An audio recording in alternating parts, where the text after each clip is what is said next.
It's important to discuss the emotional roller coaster after giving birth because it normalizes the range of emotions and experiences that mothers have postpartum. It reduces the stigma around mental health and postpartum issues. It also highlights the importance of emotional health being just as important as physical health recovery. Hi, my name is Brianna Yvette.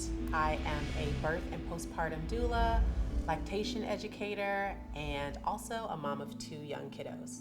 This topic has been overlooked for so long because of societal stigmas attributed to postpartum health, because people think that physical health overrides emotional health when in fact they are actually equally just as important. Just the dismissal of how society has created this concept that emotional health is like mind over matter, and you're supposed to just go with the flow and handle it all. And just because you can handle it all doesn't mean that you need to handle it all alone.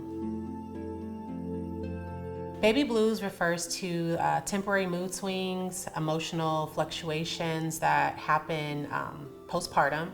This can be everything from anxiety, from fatigue, from emotional outbursts, usually lasting around the first 2 weeks of postpartum. The best way to combat baby blues is to call in your support system, is to rest, is to take care of yourself the best way you can. It's very common for people to experience baby blues, and it usually fades after 2 weeks of postpartum.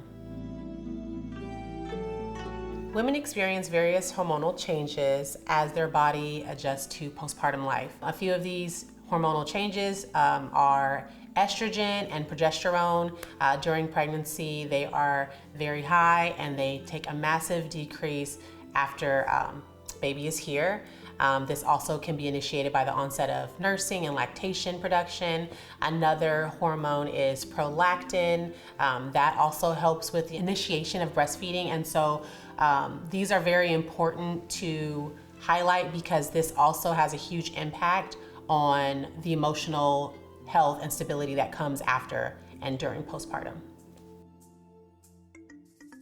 Body grief is basically coming to terms with this new body that was birthed alongside your baby.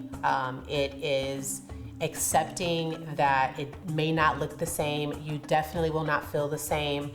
It's not in your mind. Your body has physically changed. Your body has gone through birth is traumatic. Even if it's the smoothest birth ever, it can be labeled as a traumatic event because your body is going through such big changes internally. And once this baby is here earthside, you're not the same anymore. You're not the same physically, you're not the same emotionally, and you're not the same mentally.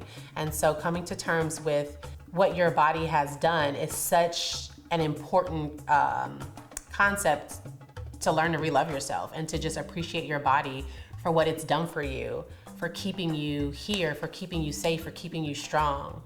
Emotionally, body grief can lead to low self-esteem, depression, anxiety, or just feeling really low on yourself. And those feelings are very normal. And if you feel like it's weighing down on you more than you can bear, then seeking professional help and talking to someone is always a great thing to do, but also realizing to give yourself grace and compassion and to know that you now have to rediscover who you are, not only physically, but also emotionally and mentally, and just to be patient with yourself and give yourself grace.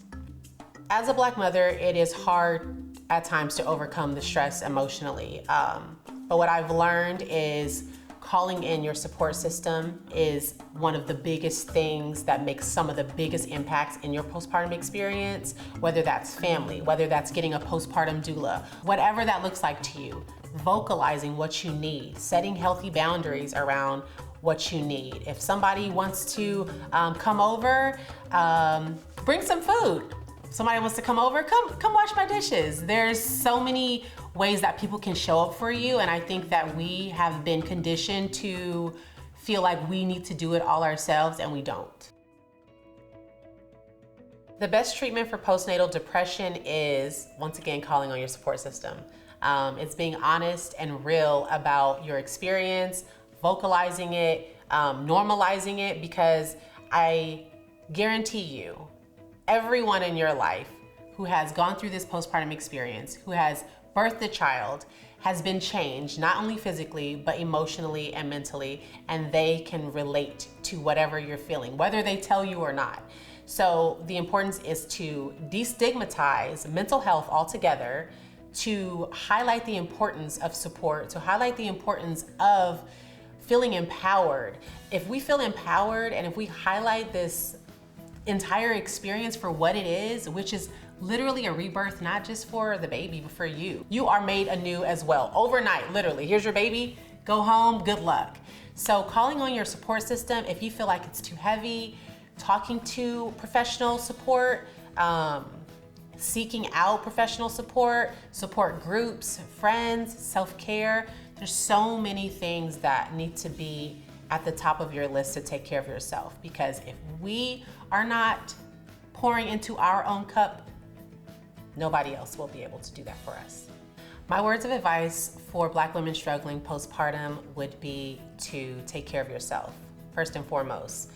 We cannot pour from an empty cup.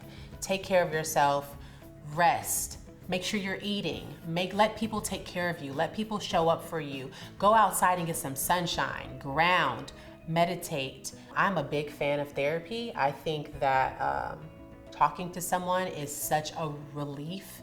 And I feel like nowadays, we have a lot of advocates for mental health. And I think I started therapy when I became a mom. I needed to rediscover who I was. And so I am a huge advocate for therapy and for getting help and talking to people.